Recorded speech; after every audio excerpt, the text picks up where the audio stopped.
In the summer of 1983, the Sunset Strip was not just a boulevard in Los Angeles, but a living, breathing creature that swallowed young musicians whole and spat out either legends or corpses. On any given night, the neon lights of the Rainbow Bar and Grill, the Whiskey A Go Go, and the Roxy Theater illuminated a world where cocaine flowed like tap water and deals were made not in boardrooms, but in bathroom stalls and back alleys. Ozzy Osbourne, freshly fired from Black Sabbath and spiraling into a chemical abyss that even Sharon could not fully control, had wandered into a situation that no amount of fame or money could fix.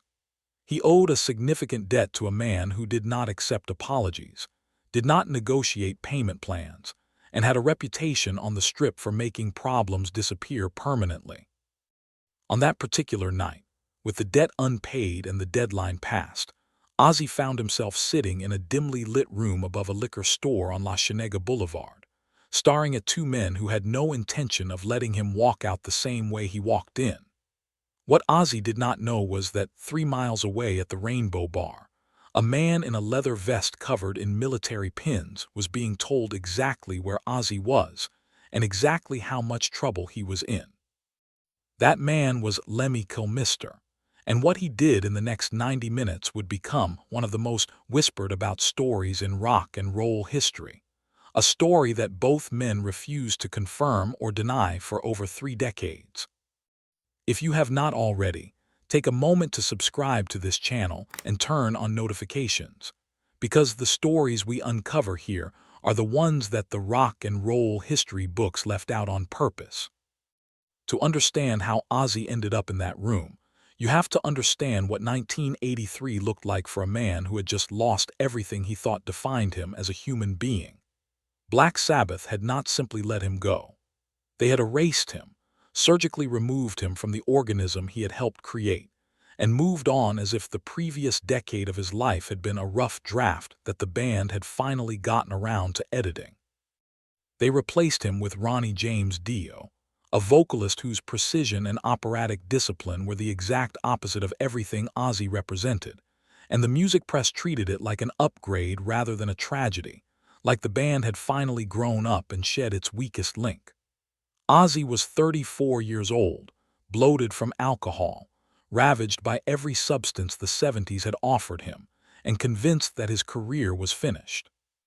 Sharon Arden was fighting to build his solo career from the ground up, but the truth was that Ozzy was not a rock star launching a comeback. He was a desperate man surrounded by enablers and parasites who saw him as nothing more than a walking ATM machine with a famous name. The solo records showed promise. Blizzard of Oz and Diary of a Madman had proven he could survive without Sabbath, but the touring life also brought a river of drugs that Ozzy could not resist. And where there were drugs in Los Angeles in the early 80s, there were men who operated with the kind of casual violence that most people only saw in movies. The dealer in question was known on the Strip by a single name that we will not use here. He supplied cocaine, methamphetamine, and pharmaceutical-grade quaaludes to a client list that read like the lineup of a rock festival. He was not flashy. He did not drive expensive cars or wear gold chains like the movie version of a drug dealer. He dressed like a construction foreman and spoke in a calm, measured voice that made his threats feel less like anger and more like weather forecasts, simple statements about what was inevitably coming. Musicians feared him not because he was loud or volatile, but because he was patient, organized, and absolutely willing to escalate when patience ran out. Ozzy had been running up a tab that sources later estimated at somewhere between $15,000 and $20,000, a staggering sum in 1983 money. And when the bills came due, Ozzy did not have it. Sharon was controlling the finances with an iron grip, trying to keep the fragile solo career financially viable, and Ozzy could not exactly walk into the kitchen and explain to her why he needed $20,000 in cash delivered to a liquor store on La Cienega Boulevard by Friday. Drug debts in Los Angeles in the early 80s operated on a completely different set of rules than any other financial obligation. There were no lawyers, no courts, no collection agencies. There was a conversation, and if that did not produce results, there was a second conversation that involved physical pain. The dealer had already sent word twice. The first time was a polite reminder delivered through a mutual acquaintance at the Rainbow.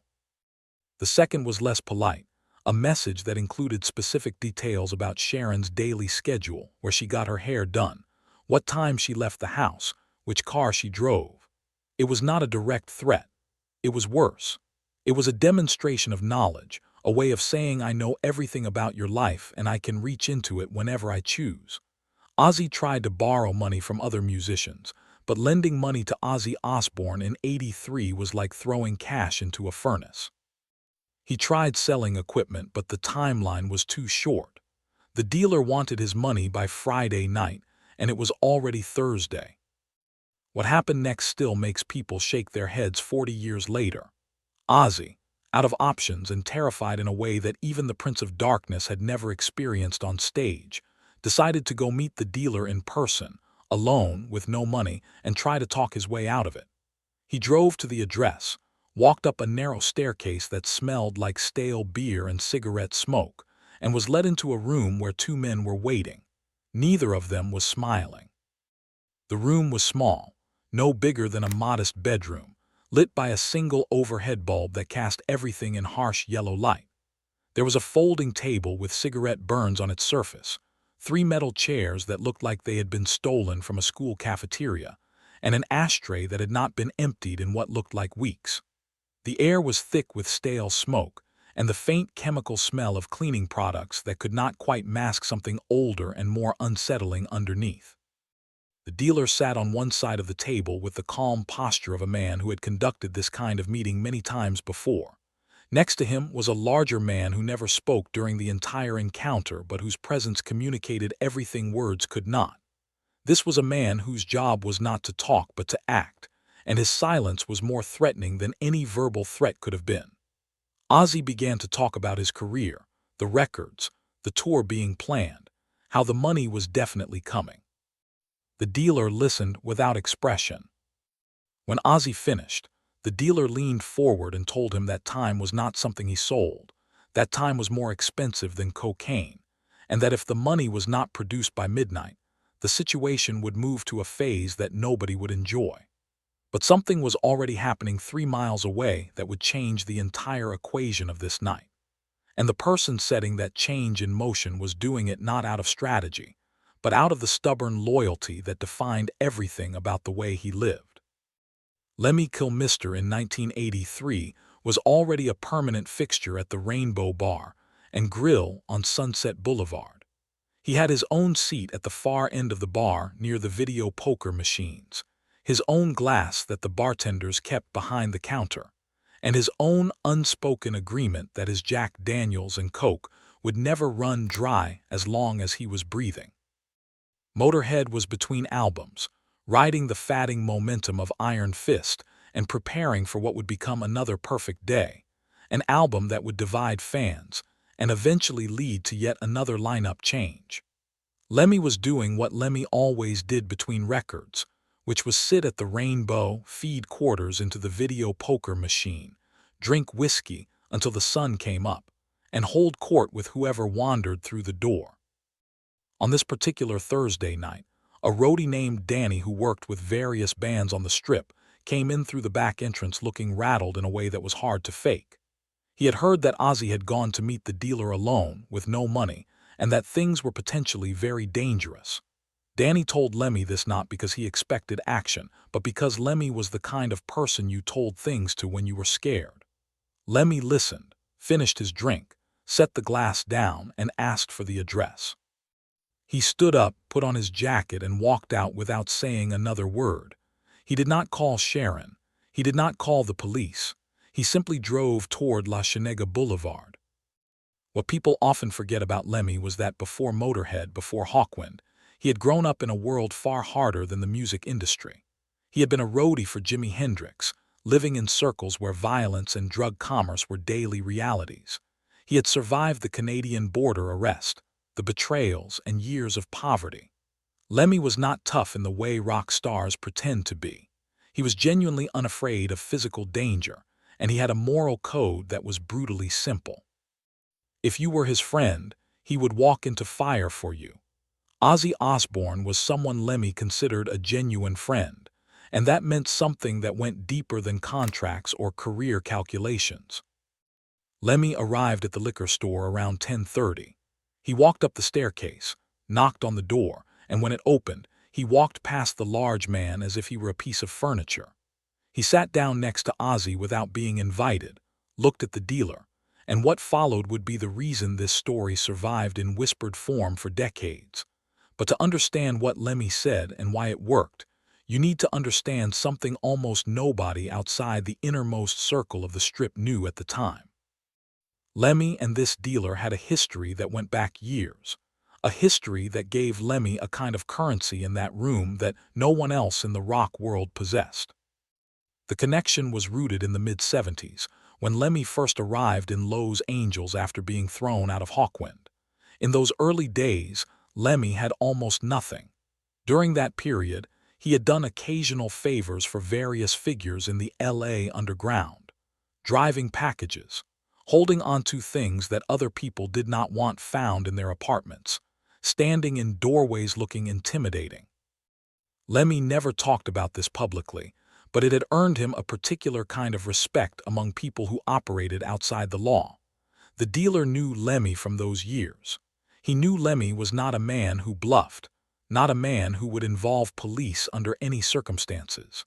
That shared understanding was the foundation on which the next hour would be built. Lemmy laid out a proposition that momentarily silenced every person in that cramped, smoke-filled room. He did not beg. He did not threaten. He did not appeal to sentiment or friendship or try to convince the dealer that keeping a famous rock star alive was good for business. Instead, he offered something that nobody in the room had anticipated. He offered himself as the personal guarantor of Ozzy's debt. He told the dealer, in that flat, gravelly voice that never wavered whether he was ordering a drink or staring down a man who could have him killed, that he would personally ensure the full amount was paid within 30 days, and that if it was not paid, the dealer could come directly to him. Not to Ozzy, not to Sharon, not to a lawyer or a manager, to Lemmy himself at the Rainbow Bar any night of the week and settle the matter however he saw fit. The weight of this offer is impossible to understand unless you know what Lemmy's word meant in the circles where this man operated. In all his years on the Strip, through all the chaos and the drugs and the poverty and the band breakups, Lemmy had never once broken a promise to anyone in that world. He had never failed to deliver on a commitment, never lied about money, and never hidden behind lawyers or managers when things got uncomfortable. His reputation was not built on fear or on violence, but on something even more valuable in the criminal underworld, which was absolute, unshakable reliability. The dealer looked at Lemmy for a long time. He looked at Ozzy. He looked at the man by the door. And then he nodded. The debt was not forgiven. It was transferred. Ozzy walked out of that room alive because Lemmy had taken his place as the responsible party. But the 30-day clock was now ticking. What followed was a frantic month during which Lemmy orchestrated one of the most unlikely financial operations in rock history, and the way he did it reveals something about his character that the leather vest and Jack Daniels image never quite captured. Lemmy drove Ozzy back to the Hollywood Hills without lecturing him. He told him to stay inside and stay away from the Strip for a week. Then Lemmy went back to the Rainbow and began making phone calls. Over the next 30 days, he called in every favor he was owed. He borrowed money from musicians in amounts small enough that no single person would feel the sting. He played 3 unplanned club gigs that were beneath Motorhead's stature, but paid cash the same night. He sold a vintage guitar given to him by a friend years earlier. He even sold a portion of his beloved military memorabilia collection, the same collection that would later cause controversy when people mistook historical fascination for Nazi sympathy. Motorhead was not wealthy in '83. Lemmy lived modestly, spending most of his money on whiskey, cigarettes, and video poker. Pulling together that kind of cash in 30 days was monumental. But he did it without complaint, without making Ozzy feel guilty, and without suggesting Ozzy owed him anything beyond the original amount. On the 28th day, Lemmy drove back to La Cienega with an envelope full of cash. Same staircase, same door, same metal chair. The dealer counted the money, nodded, and the matter was closed. Lemmy drove straight back to the Rainbow, ordered a Jack Daniels and Coke, and resumed playing video poker as if the last month had been a minor interruption. He never told Ozzy the details of how he raised the money. The few people who knew kept it to themselves, and the whole episode might have disappeared if not for details that emerged decades later. The aftermath nobody saw coming. In the weeks that followed the payoff, something changed in the dynamic between Ozzy and Lemmy that was visible to everyone in their orbit, but that neither man ever publicly acknowledged or discussed. Ozzy became quieter around Lemmy, more respectful, almost deferential in a way that was completely unlike his usual manic, unpredictable personality. The man who bit the heads off bats, who urinated on the Alamo, who had made a career out of being the most unhinged figure in rock music, suddenly carried himself differently when Lemmy was in the room. At the Rainbow, where both men were regular fixtures occupying different corners of the same cultural universe, Ozzy would wait for Lemmy to sit down before taking his own seat. He would order Lemmy's drinks before his own without being asked, and without making a show of it. He would lower his voice when Lemmy was speaking, something that anyone who knew Ozzy understood was almost physically impossible for him under normal circumstances. These were small gestures, almost invisible to casual observers who wandered into the Rainbow on any given Tuesday night. But to the people who knew both men intimately, they were seismic shifts in a relationship that had previously been one of mutual chaos and equal footing. Sharon eventually learned the full story. She attempted to repay Lemmy, sending cash to his apartment. Lemmy sent it back. She sent it again. He returned it again. This happened 3 times before Sharon accepted that Lemmy would not take the money and instead began quietly ensuring he was taken care of in ways that did not look like charity. Concert bookings that paid well, recording sessions with guest spots, birthday gifts that were suspiciously generous. Sharon Osbourne was fierce in business, but with Lemmy, she operated with a gentleness that surprised everyone who witnessed it. The 1983 incident was never publicly confirmed by either Ozzy or Lemmy during their lifetimes, and both men took great care to keep it that way. In interviews, when journalists asked about their friendship and what made it so enduring, both would acknowledge a deep bond but deflect specific questions with humor or vague references to wild times on the Strip. Lemmy, when pressed by interviewers who sensed there was more to the story, would simply say that Ozzy was a good mate and leave it at that, his face betraying nothing. Ozzy, characteristically, would make a joke about Lemmy being the only man alive who could outdrink him, and then steer the conversation towards safer territory. But the roadies who loaded the equipment, the bartenders who poured the drinks, the sound engineers who watched from the mixing boards, and the musicians who circulated through the Rainbow Bar ecosystem year after year, they all knew pieces of the truth. And the truth was that the friendship between Ozzy Osbourne and Lemmy Kilmister was not the casual rock star camaraderie that it appeared to be in photographs and television appearances. It was a bond forged in a genuinely dangerous situation where lives were at stake, sealed by an act of selfless courage that asked nothing in return, and maintained through decades of quiet, unwavering mutual respect that neither man felt the need to explain or justify to the outside world. When Lemmy died on December 28, 2015, 4 days after his 70th birthday, Ozzy called him a warrior, a friend, and the last true rock and roller. Those who knew the full story heard something deeper. They heard a man who never forgot that night on La Cienega, who never stopped being grateful. At the funeral held at the Rainbow Bar, Ozzy stood near the back, quieter than anyone had ever seen him, holding a glass of Jack Daniels that he raised once and drank in silence. a final drink for the man who had walked through a door that lesser men would never have opened. The story of what happened above that liquor store is more than an anecdote about two rock stars and a drug dealer. It is a window into the real Lemmy Kilmister. He built his public image on volume, speed, and aggression, and the world took him at face value. But the people who actually knew him, the people who sat next to him at the Rainbow night after night, year after year, knew a different man.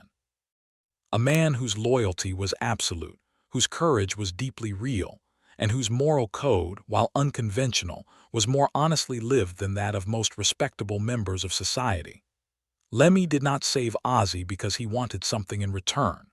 He did it because Ozzy was his friend, and in Lemmy's world that simple fact carried more weight than money, more weight than danger, and more weight than his own safety. That is what rock and roll loyalty really looks like, and there has never been anyone who embodied it the way Lemmy did.